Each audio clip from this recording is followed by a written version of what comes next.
I started my professional activity as a neurologist, trying to bring relief to my neurotic patients.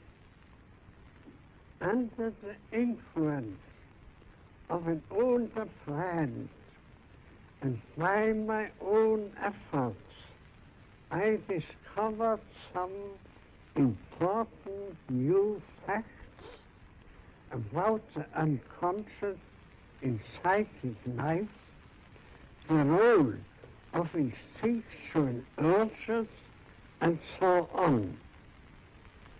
Out of these findings grew a new science, psychoanalysis, a part of psychology, and a new method of treatment of the neurosis.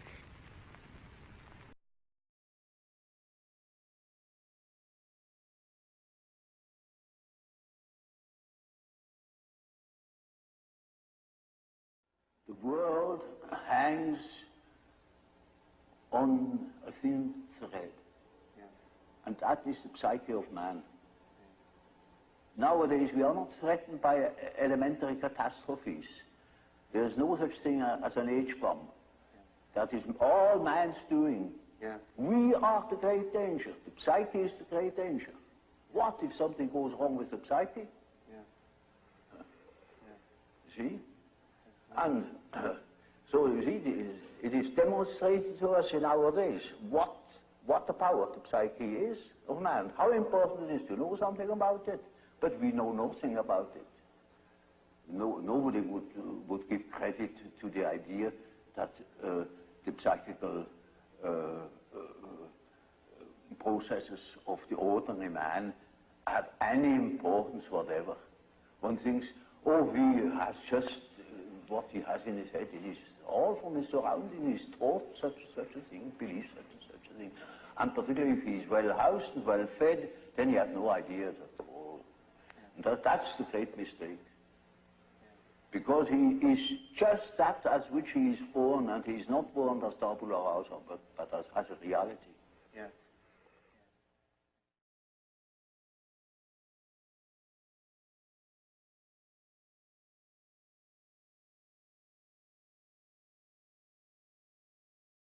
Therapy means healing, and logos means meaning. Thus, logotherapy is really healing through meaning, although this, of course, is an oversimplification. In which respect does it speak to a present need? One gets this impression, for instance, by the fact that my book, which has the title Man's Search for Meaning, has been printed in 300,000 copies, only the paperback edition. I wouldn't say that this constitutes an achievement or an accomplishment on my part, but in the first place, one should evaluate this in terms of a symptom on the part of the mass neurosis. In fact, today, the search for meaning is what has become frustrated, and people, our patients, complain that they cannot see any longer a meaning or purpose in their lives, and this feeling of meaninglessness, of emptiness, and of a vacuum, an inner void, is what induces them to come to psychiatry. Existential vacuum? That's right, and this constitutes a challenge to psychiatry today. How can psychiatry cope with it, and can a psychiatrist give meaning? By no means. The patient must find the meaning of his life himself. However, a psychiatrist may well make a patient aware of the fact that life, in principle, never ceases to hold a meaning for each and every person.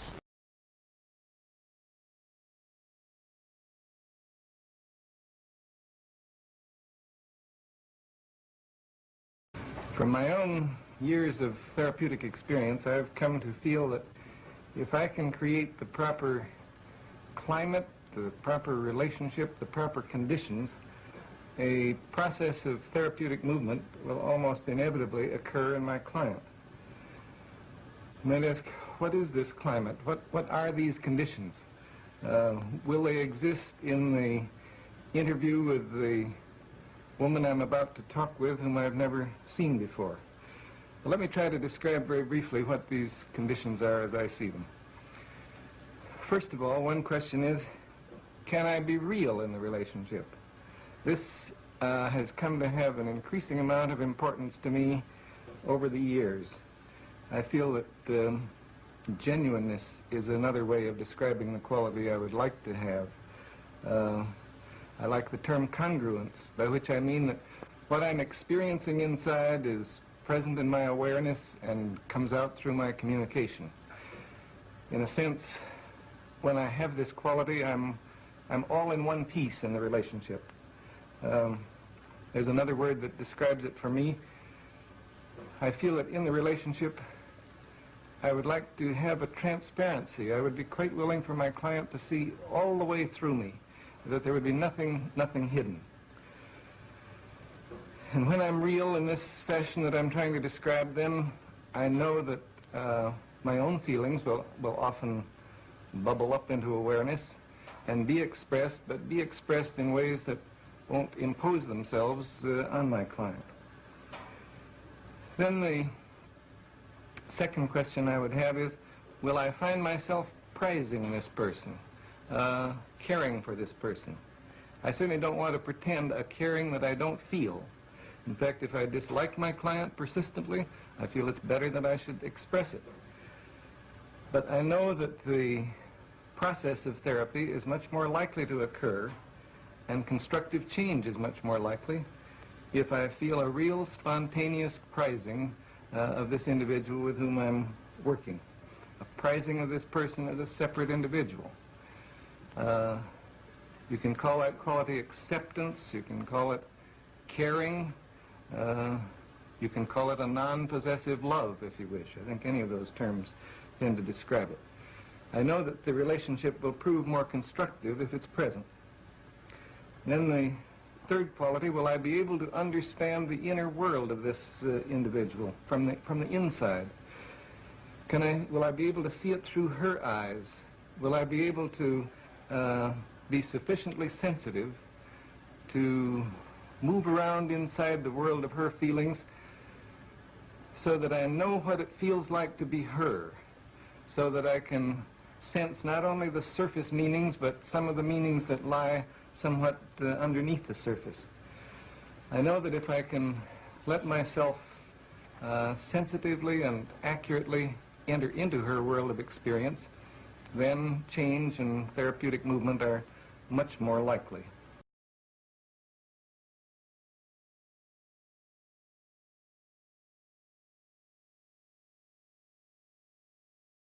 Now, I think anxiety is associated with creativity. When you're in a situation of anxiety, you can, of course, run away from it, and that's certainly not constructive.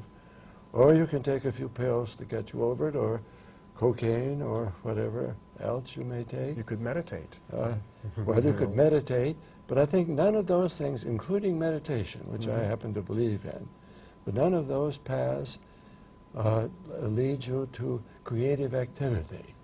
What anxiety means is it's as though the world is knocking at your door, and you need to create, you need to make something, you need to do something. And I think anxiety thus is, well, for people who have found their own heart and their own souls, for them it is a stimulus toward creativity, toward courage.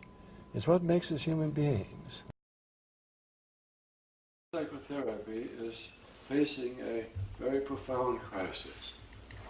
I think the teaching of the fathers, Freud and Jung and Rank and Adler, has been in this crisis almost completely lost.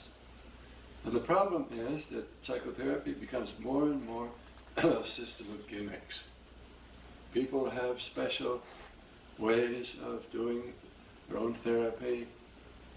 They learn which particular buttons to push. They're taught various techniques by which they can so they think at least cure this isolated symptom or that. Now that wasn't the purpose at all of Freud and Jung and the rest of the really great men who began our field. Their purpose was to make the unconscious conscious. And there's a great deal of difference between that. Now the gimmick approach leads to a general boredom. And the reason there are so many new systems of psychotherapy that spring up, every time we turn around there's a new system. 300 or 400 now that exists of this kind of therapy, that kind. The reason that this happens is that people are simply bored. As a therapist are bored.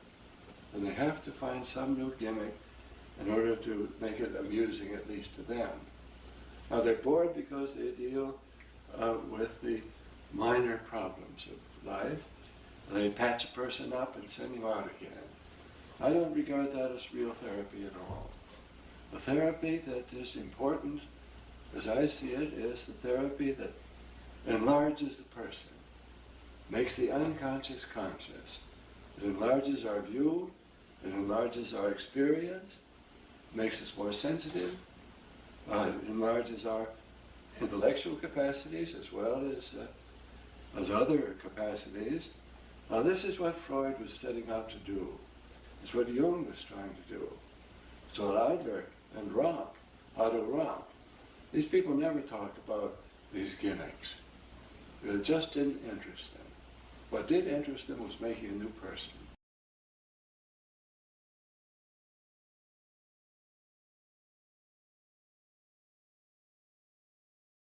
Parole difficili, è la scoperta in modo scientifico, razionale, della ontologia dell'uomo. In concreto, se io per esempio devo capire una persona o curarla,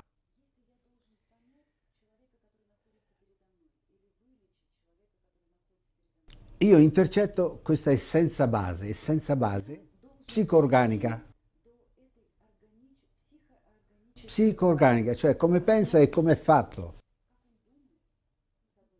Quindi è cellulare, ma è anche di progetto. Quando dico progetto, lei deve pensare a un architetto. Un architetto fa una casa. Lui ce l'ha in mente la casa. È precisa. Se lei coglie il progetto, la casa è sua come conoscenza. Quindi questo è un progetto semovente. Volgarmente la chiamano anima, ma è una cosa seria, una cosa che non si lascia rovinare, non si lascia manipolare. O è come è o muore. E cioè, ho scoperto qual è il processo base dell'essere, esistere uomo. Quest'uomo, non in genere. Io prendo uno schizofrenico. Ok, c'è qualcosa che non funziona in lui, d'accordo. Ma io per sapere che cos'è che non funziona, non prendo il criterio dalla società, o dai medici, o dai parenti.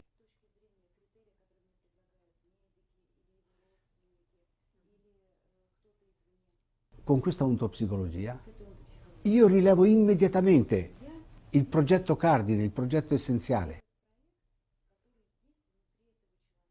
che è psichico e fisiologico, è contemporaneo.